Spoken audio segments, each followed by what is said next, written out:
Good day everyone, welcome to this video. Today it's the Spade impressions on the Panther A. Now obviously, you would have seen the intense battle me and Jane Prawn had, and obviously the cheetah that I encountered in this tank. Fun fact for those that didn't see the pinned comment I left on that hacking video. Yeah, I met him again and he did the same thing.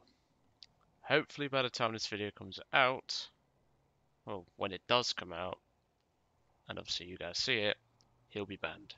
Let's hope. But today is not about him. Today is about the Panther A. Now, out of the two Panthers at 5.7, the Panther D and the Panther A, this one's the better one. For quite a few reasons, actually. Do I recommend still play the Panther D?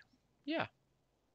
But the Panther A is better in most ways to help itself out. So we're going to go over that briefly. So, to start off with, your turret traverse is 4 times faster than the Panther D. Yes, I know, 4 times faster at 22.4 on my current crew. And obviously, horizontal drive added. It is a very fast turret. It has saved me countless times.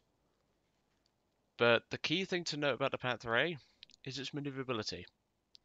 Most people would expect a big German cat like this to roll over on its back the second you need to go anywhere. And obviously the old Hans the transmission broke memes. No, this thing is actually very fast.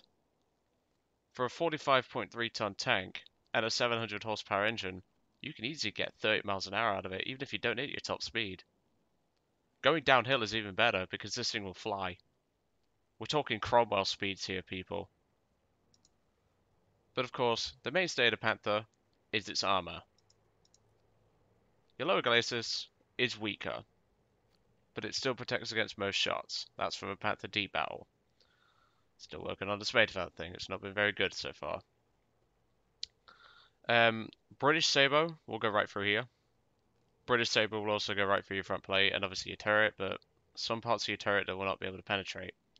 But your lower glacis is 60mm thick. It will stop the US 76 and I believe the US 90mm, so you should be okay in most regards. It will stop the Russian 85 as well.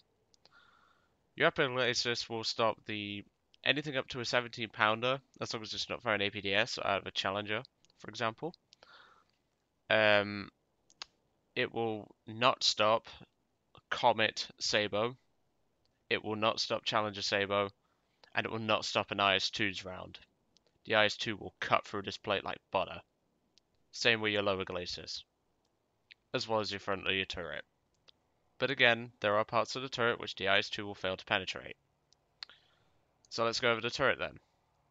So, you have got flat spots, well, basically flat spots, which are about 102mm thick effectiveness. Imagine you basically got a tiger as your front plate, or your turret front.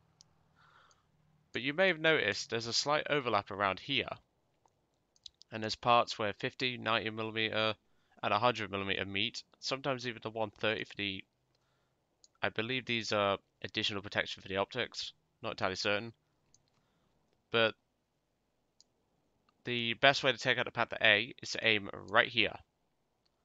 Right there. 102mm thick. It'll take out the turret drive, the gunner, the commander, the loader, and possibly even the breach if you're lucky enough. And the Panther's reverse speed sucks. It's only 2 miles an hour. You are not backing up very quickly in this thing. However, you do have smoke grenades, which you can indicate right here. That's your smoke grenade launcher. You only get 6 of them, but they're highly useful and I highly recommend getting them. Most people would consider the Commander's Cupola on the Panthers to be a weak spot. It's actually not. It's actually pretty tough.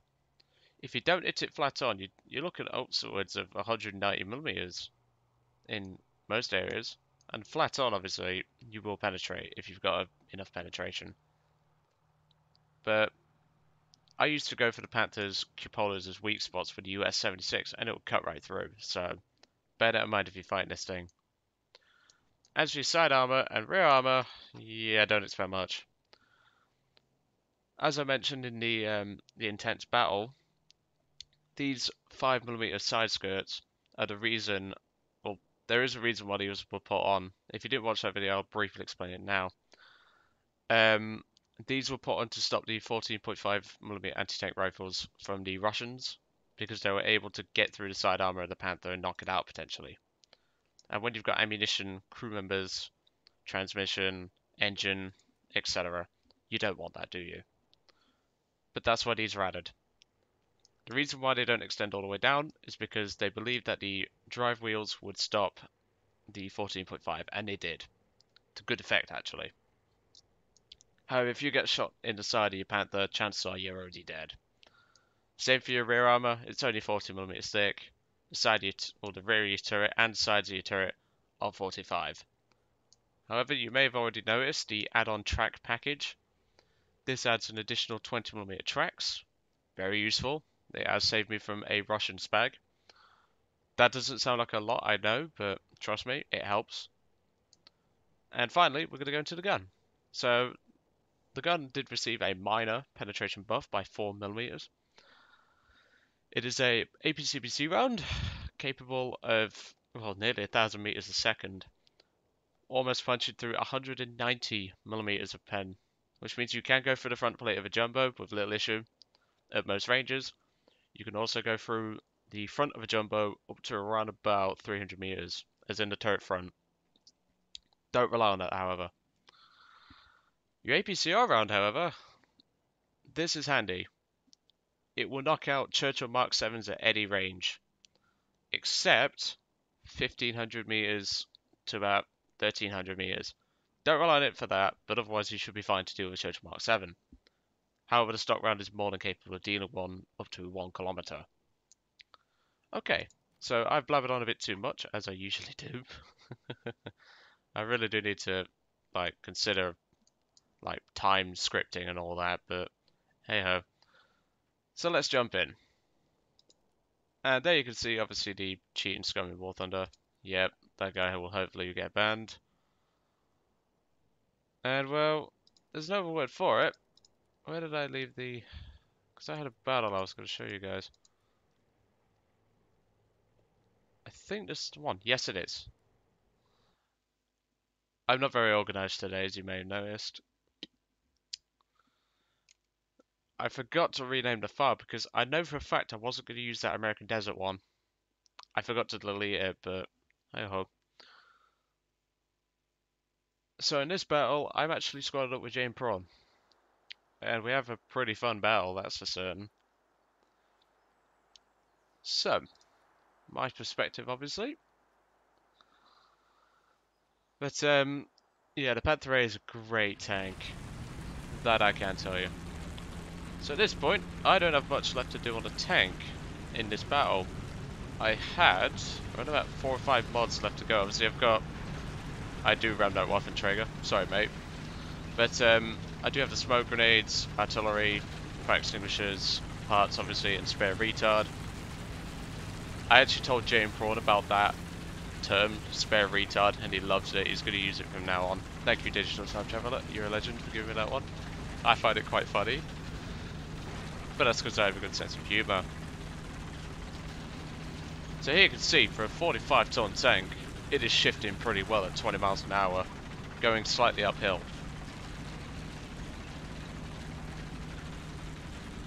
But obviously, since you have to turn, it's a bit It doesn't retain its energy well until... I sound like I'm talking about a plane now, but I don't care. But here you're about to see the speed of the Panther going downhill. Obviously, I do have the add-on armor package. You can blow it off with high explosive rounds. You can also blow it off with bombs, rockets, and things like that. I have been saved from a Russian RS-82 rocket, which hit the side of the turret. It blew off the tracks, did nothing more.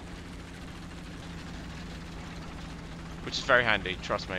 I don't know why I closed that part. And I say to James, shit, M18s, halt! I hit the brakes as hard as I could.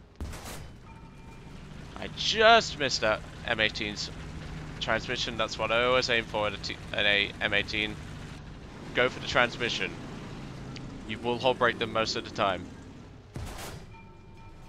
And there is a nice fire on board that M18. I took out the gunner and loader in that shot. I took a blind shot there because I thought he was still there. He's not. He's moved. There are 3 M18s, and obviously I've got James on my right. He's going to give me a hand dealing with these guys. I say, yeah, scratch one. Ammo rack that little bastard. First kill, and James takes out the other M18 that I damaged earlier for an assist. And there's your hull break. That would actually hit the engine block, but it works either way. Second kill. I'm just glad I had James on my back in this battle.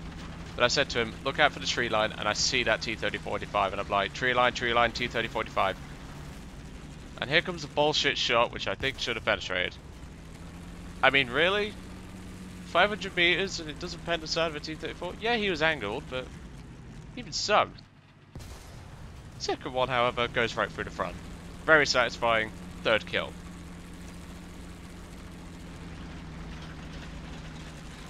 But now me and James are obviously pushing up a little bit. We are eventually going to go into the sea point, and we will have to defend against multiple enemy tanks in doing so. One thing to note is that James, I think, is packing about 10 APCR. What a guess. He's packing 10 APCR. Obviously his Panther is fully spaded. Not like it really makes much of a difference, as I had every single mod that makes a difference to the performance of the tank. I just literally had brakes, suspension, tracks, and I think I was working on APCR in this battle. Wait, no, I was working on elevation mechanism. I'd just gotten horizontal drive. Now, for some reason, my Panther was dragging its heels a bit. Turns out wooden fences could stop a 45-ton tank. It doesn't show the replay, but I actually had a load of wooden fence panels stuck on the front of my tank. For some reason, that was slowing it down. You'd have thought a 45-ton Panther could handle a little wooden fence, but hey, Gaijin logic. So, we're now obviously pushing into the sea point. James has gotten in there first. He starts marking the target with machine guns. And he says T-3045, and I'm like, yep, I'm going to put my frontal armor towards him. He takes him out with a beautiful shot right through the drive wheel. And that is James' second kill, I believe? Oh no, it's his first. So who took out the M18 then? No, it was probably a Tiger. I don't remember. But we decided to drop a bit of smoke, and then we're going to pull back to these houses. You'll be quite surprised how well you can defend a position from that point. And there you can see the tank that made me shit myself. I was like, oh god, SU-152, back up. There's also an M6 up there, and I just say to James, you need to run, buddy. You need to run. That thing will mess us up. It could go right through our front. Luckily, the SU-152 driver doesn't know how to aim. But I will admit he gets close. And I wouldn't be lying, well I would be lying if I said I didn't need to change of pants after this one. You can see him fire, but the Panther's gun is better at range. Fourth kill. You can see an M6. I thought that shot was going to go low. Nope, straight through the front of it. Job done. Fifth kill. There's my ace.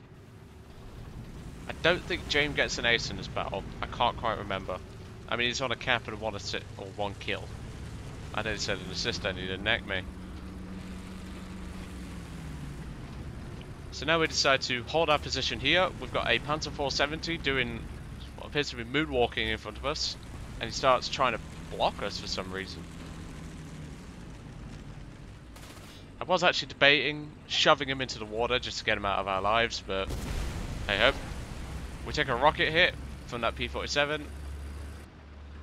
Luckily it only blows my track off. But I say to James, looks like we're going to have to go spag mode.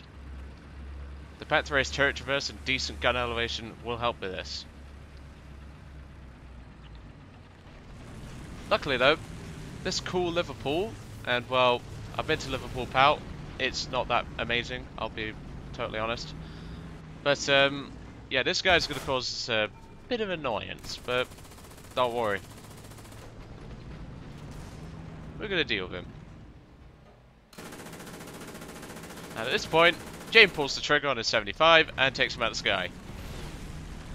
We were both laughing at this point, as you can imagine. And And here I spot the tank that I hate fighting in Panthers. An IS-1.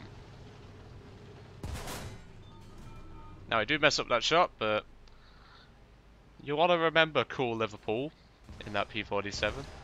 Let's just say that. Fire a shot and miss again. Unfortunately, missing him by just a fraction to the right. What me and James didn't know at the time, and there's my 6th, I took out the IS-1, is that there's actually a B-17E coming in to bomb us.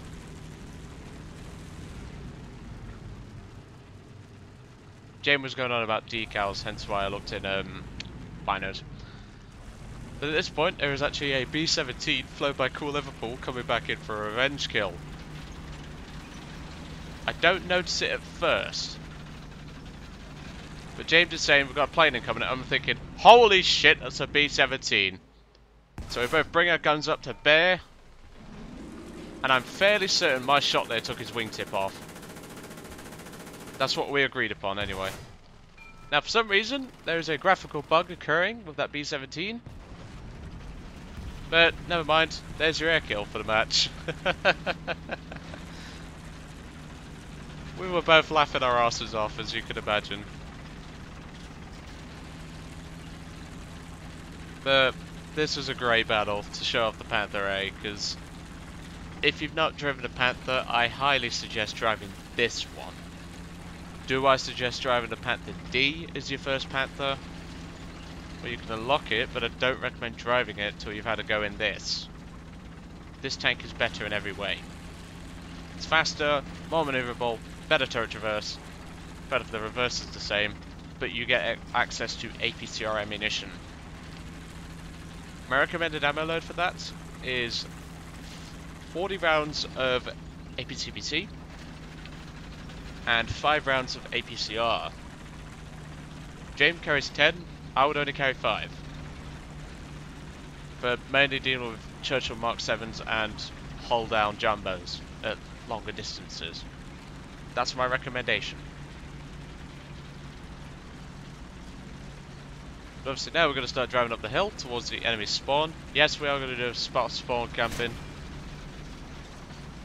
And at that point, James made me shit myself because I thought there was an enemy tank on our flank. But no, it's just James being an arse, as he usually is. But hey, no big deal. It doesn't do any damage to the tank, so... Well, I mean, he scratched my paintwork, so fuck you, James. But honestly, people, this turret traverse is just so good. It honestly is. But certain tanks will still out-traverse you. Just got to bear that in mind. Mostly US tanks, couple of Russian. That's all you really need to worry about.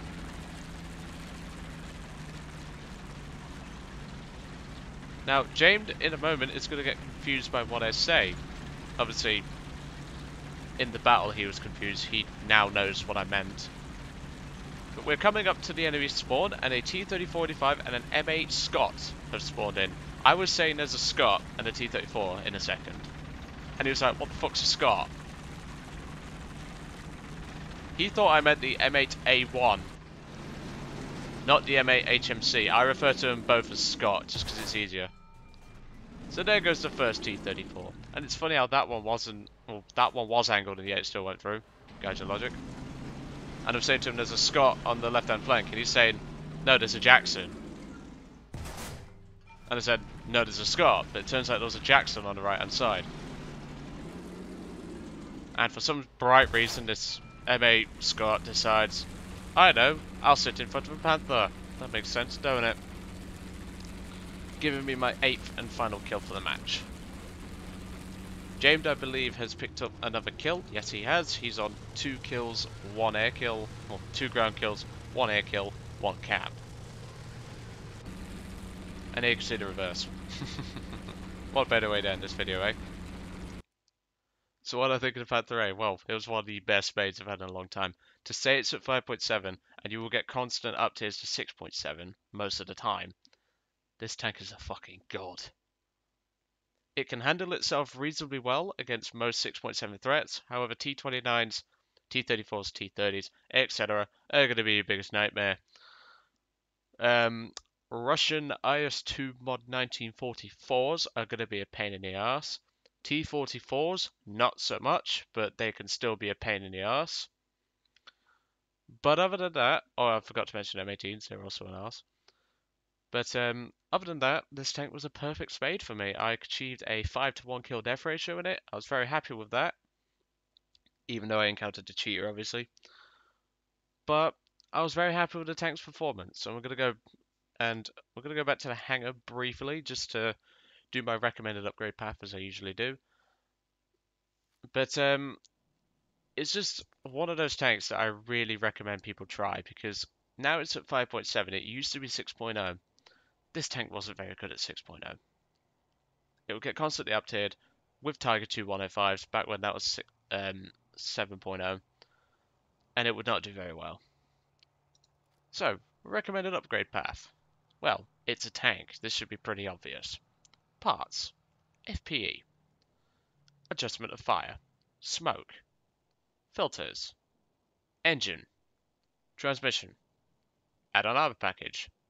Spare retard. Artillery. APCR. Another optional one you can get is horizontal drive. Let's uninstall it and you can see a difference. So remember 22.4, 19.1, an extra 3 degrees of turret traverse makes all the difference, people. To put that in perspective, you have an extra Panther 3J cranking your turret round, so think of it that way. So, like I say, get this tank. It is very good at 5.7.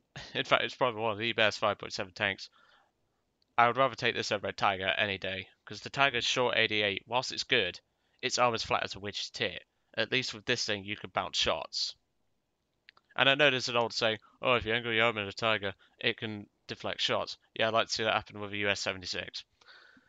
Anyway, I'm going to let you guys off. I hope you enjoyed today's video on the Panther A, especially you, Jane Pro, because I know you'll be watching this one.